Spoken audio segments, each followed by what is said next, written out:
Hello नमस्कार दोस्तों, स्वागत है आप सबका भद्रा आईएएस अकेडमी में। आज का डेट है 14th जुलाई 2023, बट आज के सेशन में will be discussing both the date that is 13th as well as 14 जुलाई 2023 के करंट अफेयर्स के एस्पेक्ट्स। नाउ आगे बढ़ने से पहले let me remind you that नीचे डिस्क्रिप्शन सेशन में जो है इस पूरे वीडियो का लिंक भी आपको मिलेगा, आप वहाँ पर इसको डायरेक्टली जाकर डाउनलोड भी कर सकते हैं। सबसे पहला जो आज का न्यूज़ है, जी हाँ, सबसे burning issue that is about Chandrayaan 3।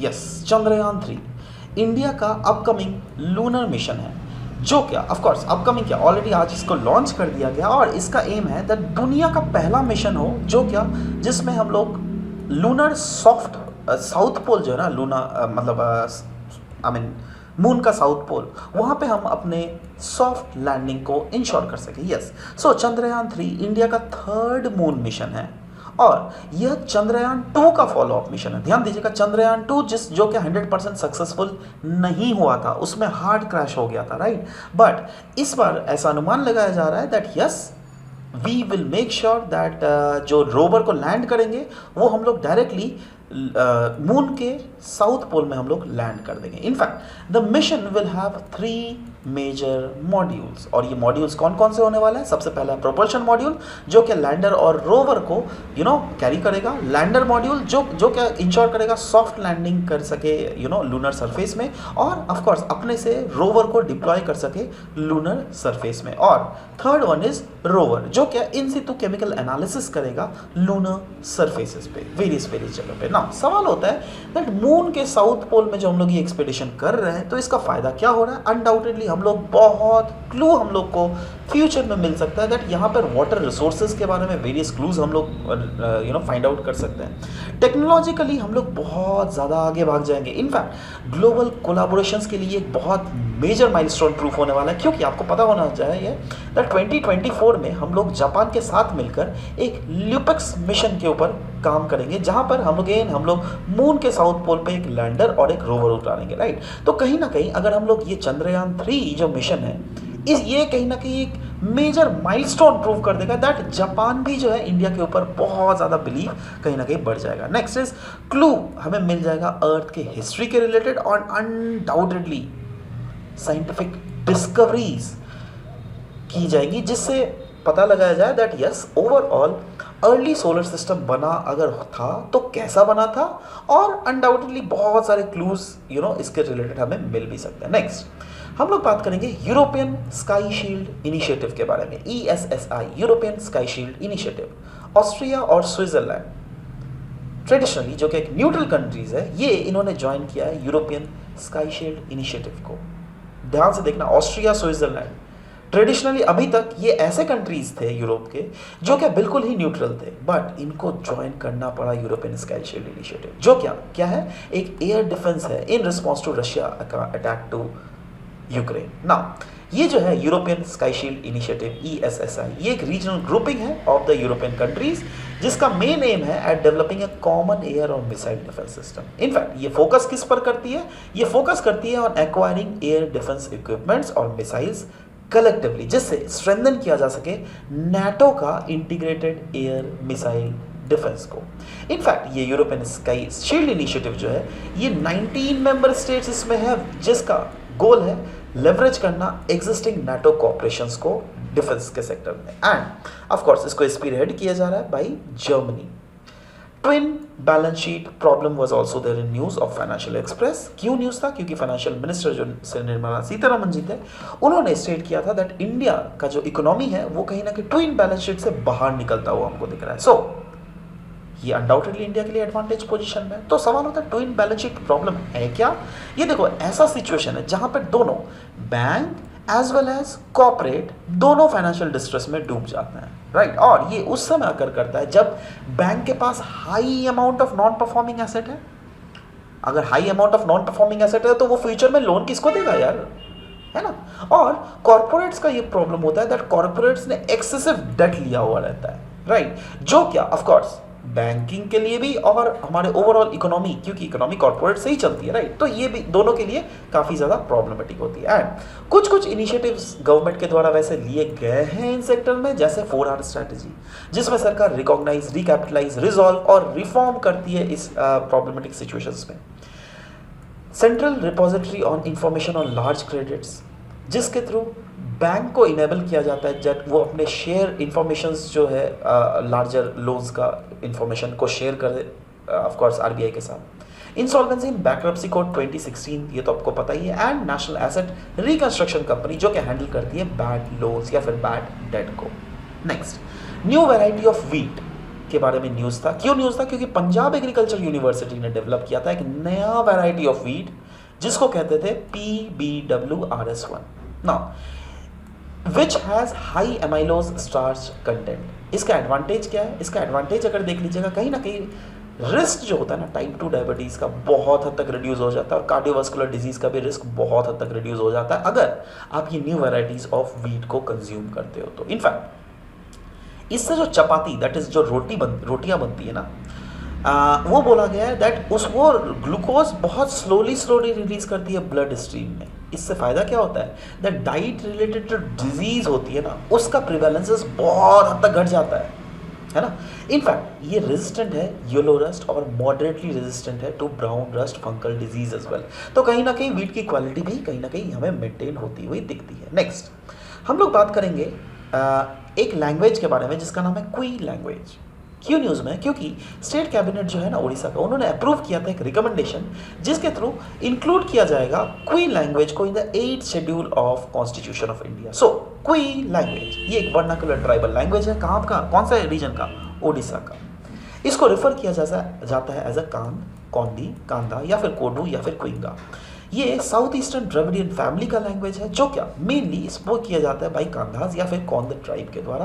और इसका जो स्क्रिप्ट लिखा जाता है ना वो ओडिया स्क्रिप्ट ही होता है, कोई अलग सा स्क्रिप्ट नहीं होता है, right. So the inclusion of Kui language in 8th schedule will help in preservation, promotion, propagation of this language और साथ ही साथ उसके एसोसिएटेड कल्चर को भी ये प्रोपेगेट करने में बहुत महत्वपूर्ण भूमिका निभाएगी। नेक्स्ट, दुधवा टाइगर रिजर्व के बारे में हम लोग न्यूज़ में पढ़ेंगे। क्यों न्यूज़ में था? क्योंकि 4 tiger has been died last के 2 महीने में दुधवा टाइगर रिजर्व उत्तर प्रदेश में 4 टाइगर की ऑलरेडी मृत्यु हो चुकी है। तो सवाल होता है दुधवा टाइगर रिजर्व है कहाँ? देखो ये यूपी का ये वाला टाइगर रिजर्व, यस यहाँ पे पीलीभीत टाइगर रिजर्व भी है, राइट। बट यस हम लोग दुधवा टाइगर रिजर्व के बारे में अभी बात कर रहे हैं जिसका लोकेशन ये है, राइट। नाउ ये एक प्रोटेक्टेड एरिया है उत्तर प्रदेश में जिसको ऑफकोर्स इंडिया नेपाल बॉर्डर में हम लोगों ने अभी देखा ही, जो क्या स्ट्रेच करती है अक्रॉस लखीमपुर और बड़ाइच जो डिस्ट्रिक्ट है ना उत्तर प्रदेश का इन रीजन्स में। In fact it is the only place in Uttar Pradesh जहां पर टाइगर और एज वेल एज राइनोज एक साथ आप स्पॉट कर सकते हो। In fact it is one of the finest example of exceedingly diverse और प्रोडक्टिव तराई इकोसिस्टम। जितने भी तराई रीजन्स है ना उसका वन ऑफ द मेजर जो इकोसिस्टम है, यस वो हमें यहाँ पर हमें देखता हुआ मिलता है, राइट। नेक्स्ट, ग्विलियन बेयर सिंड्रोम क्यों न्यूज़ में थे और कौन से कंट्री, मतलब किस कंट्री से जुड़ा हुआ है? ध्यान से देखिएगा। देखिए ये इसलिए इसको ध्यान से पढ़ा रहा हूँ क्योंकि ऐसे बहुत सारे पास्ट में ऐसे न्यूज़ है जो क्या आपके पेपर में यूपीएससी ले लो या फिर एपीएससी में ले लो ये आए हुए हैं। जैसे कोई भी अगर बीमारी अगर दुनिया में फैलती है, पेंडेमिक या फिर एपिडेमिक, उसके बारे में क्वेश्चन हम लोग को पूछा जाता है, राइट। सो या पेरू साउथ अमेरिकन कंट्री है Peru. Peru has declared state of national emergency. क्यों? क्योंकि वहाँ पर जो ये ग्विलियन बेयर सिंड्रोम है ना जो कि एक न्यूरोलॉजिकल डिसऑर्डर है जिसके कारण पैरालिसिस हो जाता है, वो हमें बहुत हद तक देखने को मिल रहा है। So country has witnessed an unusual increase in the cases of this Guillain Barre syndrome, जिसके कारण ऑफ कोर्स हेल्थ सर्विसेज में हमें वहां पर स्ट्रेन देखने को मिल रहा है। सो हेल्थ मिनिस्टर ने एक्सप्रेस किया concern about the potential shortage of immunoglobulin जो कि एक स्टैंडर्ड ट्रीटमेंट है for Guillain Barre syndrome. Guillain Barre syndrome एक रेयर डिसऑर्डर है जहां पर इम्यून सिस्टम जो है मिस्टेकली अटैक कर देता है पेरिफेरल नर्वस सिस्टम को, जिसके कारण आपको पैरालिसिस भी अटैक कर सकता है। नेक्स्ट हम लोग बात करेंगे change in the colour of world का ओशन। जी हाँ, एक नया स्टडी पब्लिश किया गया था, नेचर एक बहुत बड़ा जर्नल है, बहुत रेप्यूटेड जर्नल है। उसमें जो स्टडी किया गया था वो कहीं ना कहीं रिवील करता है दैट क्लाइमेट चेंज जो है ना it has caused a change in the colour of 56%। ध्यान दीजिएगा 56% ऑफ दुनिया का जो ओशन है ना उसका कलर हमें चेंज होता दिख रहा है ग्रीन कलर में। सो ये जो स्टडी है ये फाउंड किया है दैट वाटर जो ट्रॉपिकल रीजन में मेनली सदर्न इंडियन ओशन में वो ग्रीन में कन्वर्ट हो रहा है, ग्रीन कलर में। सो सवाल होता है ये ग्रीन कलर में क्यों कन्वर्ट हो रहा है? देखो इसके तहत कहीं ना कहीं ये इनडायरेक्टली एक इंडिकेशन दे रहा है दैट शायद उस रीजन में फाइटोप्लैंक्टॉन्स की डोमिनेंस हो रही है, राइट। आपने यूट्रोफिकेशन पढ़ा है, जी हाँ, तो यूट्रोफिकेशन अगर पढ़ा है वही चीज यहाँ पर होने को हमें देखने को मिल रहा है, जहां पर एक कोई वाटर बॉडी जो है ना, वाटर बॉडी में अगर ऊपर वाले लेयर में पूरा पूरा अगर आप ग्रीन ग्रीन मतलब एल्गी जमा हो रहा है। एल्गी क्यों जमा हो रहा है? शायद उसको एल्गी को खाना मिल रहा है। अब एल्गी अगर जमा हो जाएगा, आप सोचिए इसके नीचे जो मछलियां थी क्या वो प्रॉपर्ली सर्वाइव कर पाएंगी? नहीं, राइट, वो नहीं सर्वाइव कर पाएंगे ना, तो वो धीरे धीरे मछलियां मर जाती हैं। और इसीलिए यहाँ पर क्यों मर जाती है? क्योंकि यहाँ पर बायोलॉजिकल ऑक्सीजन डिमांड अगर देख लोगे वो बहुत ज़्यादा बढ़ जाता है। इसीलिए यही तो बोला गया है दैट ये ग्रीन कलर इंडिकेट क्या कर रही है? ये इंडिकेट कर रही है इंक्रीजिंग फाइटोप्लैंक्टॉन्स या फिर माइक्रोस्कोपिक प्लांट जैसे लाइक ऑर्गेनिज्म जैसे एल्गीज। और ये क्या काम कर रही है? ये अल्टीमेटली उस रीजन की इकोलॉजी को नेगेटिवली इंपैक्ट कर रही है। उस रीजन में जो इकोसिस्टम, उस रीजन में जो बायोडाइवर्सिटी है, जैसे various planktons, various nektons species, various zooplankton species, various छोटी छोटी मछली, बड़ी बड़ी मछलियों की स्पीशीज, उन मछलियों को नेगेटिवली हमें इंपैक्ट करता हुआ भी लॉन्गर रन में दिख रहा है, राइट। नेक्स्ट हम लोग बात करेंगे एक योजना के बारे में, अटल वायो अभ्युदय योजना। अटल वायो अभ्युदय योजना, इसको लॉन्च किया गया by ministry of social justice and empowerment. ये किस टाइप का स्कीम है? सेंट्रल सेक्टर स्कीम है ये, राइट, जिसका पहले नाम क्या था? National action plan on senior citizen, right. तो ये वही वाला स्कीम है, इसको सिर्फ नाम अलग चेंज कर दिया गया है। और ये स्कीम कहीं ना कहीं एड्रेस कर रहा है फाइनेंशियल, हेल्थ केयर और सोशल नीड्स किनका? सीनियर सिटीजन्स का, एल्डरी सिटीजन्स का, है ना। तो इसके कंपोनेंट्स क्या क्या है? इसके कंपोनेंट्स दो कंपोनेंट्स है गाइस।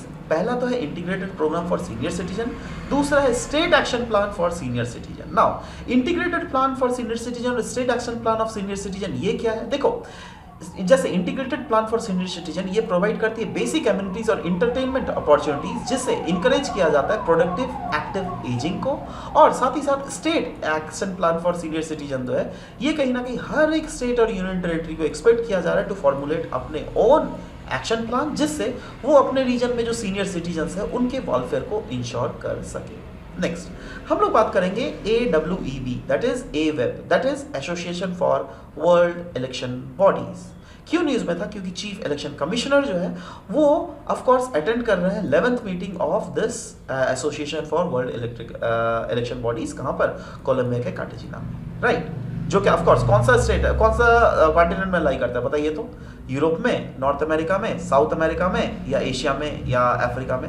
नीचे कमेंट सेक्शन में लिखिएगा, ठीक है। कोलंबिया कार्टेजिना कहां पर लाई करता है? क्योंकि इसके ऊपर एक बहुत बड़ा प्रोटोकॉल भी है, कार्टेजिना प्रोटोकॉल। और मैं चाहता हूं दैट आप आंसर मत देखिए, सिंपली लिखिए नीचे कमेंट सेक्शन। नेक्स्ट, अच्छा तो देख लेते हैं दैट ये AWEB क्यों न्यूज में था, वो तो देख लिया हम लोगों ने। तो ये है क्या? Association for world election bodies. देखो नाम से क्या पता चल रहा है, दुनिया में एक एसोसिएशन है जो कि इलेक्शन को कैरी फॉरवर्ड करता होगा अलग अलग कंट्रीज में। तो ये वैसा ही कुछ है, जी हाँ। ये एक लार्जेस्ट एसोसिएशन है of the election management bodies world wide. और इसका एम क्या है? टू फॉस्टर एफिशिएंसी, इफेक्टिवनेस और कंडक्ट करवाना फ्री, फेयर और ट्रांसपेरेंट इलेक्शन प्रोसेस दुनिया भर में। कंपोजिशन अगर इसका देख लीजिएगा, यस ये कंपोजिशन है। इसका मेंबर्स जो है currently around 118 election commission, sorry 118 जो है ना ओवरऑल आपको इलेक्शन मैनेजमेंट बॉडीज हैं इसमें एसोसिएटेड, और साथ ही साथ 20 रीजनल एसोसिएशंस है एसोसिएट मेंबर्स का। और India has been closely associated with AWEB since its inception, क्योंकि इंडिया ने एक्टिवली पार्टिसिपेट किया है इन कैपेसिटी बिल्डिंग प्रोग्राम और knowledge sharing initiative. So yes, India का जो AWEB सेंटर भी एक खोला गया है न्यू दिल्ली में, जो क्या प्रोवाइड करती है ट्रेनिंग और capacity building to different other AWEB members as well. So this was all about the discussion for today's session, guys. आशा करता हूँ चीज़ों आपको समझ में आया होगा. So yes, we'll be meeting in the next session. Till then, bye bye, take care, and thank you for listening to the whole video. Thank you very much.